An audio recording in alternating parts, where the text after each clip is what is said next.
कीमत पर किचकिच। भारत सरकार राज्यों को मुफ्त वैक्सीन मुहैया कराएगी। हक्का बक्का रह गया पूरा विपक्ष।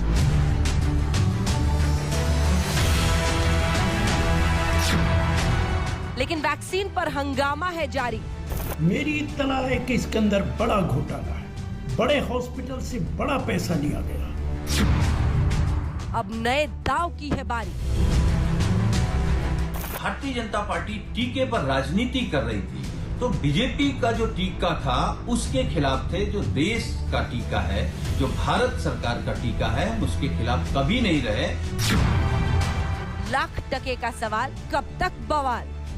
स्वार्थ की राजनीति करते हैं तो उनको मुंह की भी खानी पड़ती है और थूक के चाटना भी पड़ता है। तो ये दोनों बयान जो हैं अखिलेश यादव जी को दर्शाता है कि उन्होंने थूक के चाटा है।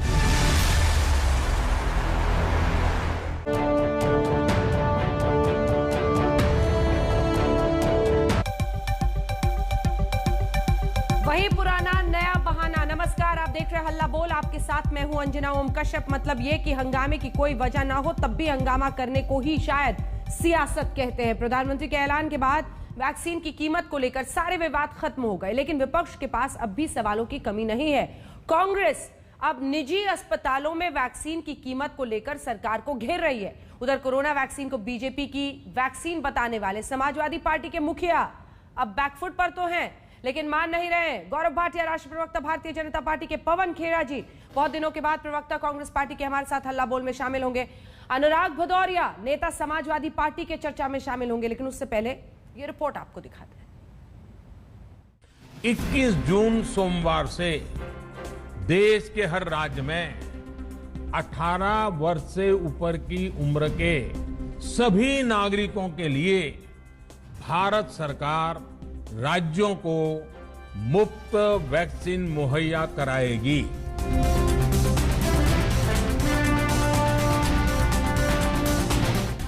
प्रधानमंत्री ने वैक्सीन की कीमत पर विपक्ष की सियासत को एक ही झटके में अपने मास्टर स्ट्रोक से मटियामेट कर दिया। लेकिन बिना सियासी दाव पेच के विपक्ष का वजूद कहां? पीएम के ऐलान के बाद कांग्रेस ने प्राइवेट अस्पतालों के बहाने छाती पीटना शुरू कर दिया। राहुल गांधी ने सवाल किया, एक साधारण सवाल, अगर वैक्सीन सबके लिए फ्री है तो निजी अस्पतालों में कीमत क्यों देनी होगी? जिस देश के अंदर 6 करोड़ लोग इनकम टैक्स रिटर्न्स फाइल करते हों और 1.5 करोड़ लोग सिर्फ इनकम टैक्स देते हों, वहां 25 करोड़ लोगों के लिए पैसा देकर वैक्सीन लगवानी पड़ेगी। प्रधानमंत्री जी, क्या इसके अंदर कोई घोटाला नहीं है? मेरी इत्तला है कि इसके अंदर बड़ा घोटाला है, बड़े हॉस्पिटल से बड़ा पैसा लिया गया। मैं पूरी जिम्मेदारी के साथ ये बात कह रहा हूं ताकि वो मुनाफा कमा सके। क्यों नहीं किया, फिर कहेंगे क्यों किया। तो ये कब, क्यों और कहां की जो कहानी है ये अपने तक रखें। क्या ये चाहते हैं कि लोगों को फ्री वैक्सीनेशन ना हो? क्या ये चाहते हैं क्या कि जो गरीबों को, कमजोर तबकों को फ्री राशन दिया जा रहा है पिछले 1 साल से, वो बंद कर दिया जाए? क्या चाहते हैं ये? मुझे लगता है इस डर्टी डिंग डिपार्टमेंट के दिमाग को ठीक करना चाहिए और हर चीज में क्रिटिसाइज करना, कंडेम करना, उस पर क्वेश्चन करना, ये जो दुकानें हैं ये बंद होनी चाहिए। वैसे राहुल ने जो सवाल पूछे हैं उसका जवाब प्रधानमंत्री ने उसी वक्त दे दिया था जब वो फ्री वैक्सीन का ऐलान कर रहे थे। कुल वैक्सीन उत्पादन का 25% निजी अस्पताल खरीदेंगे और फिर वो वैक्सीन लोगों तक कीमत वसूलने के बाद पहुंचेगी। जो व्यक्ति मुफ्त में वैक्सीन नहीं लगवाना चाहते, प्राइवेट अस्पताल में वैक्सीन लगवाना चाहते हैं, उनका भी ध्यान रखा गया है। देश में बन रही वैक्सीन में से 25% प्राइवेट सेक्टर के अस्पताल सीधे ले पाए, ये व्यवस्था जारी रहेगी।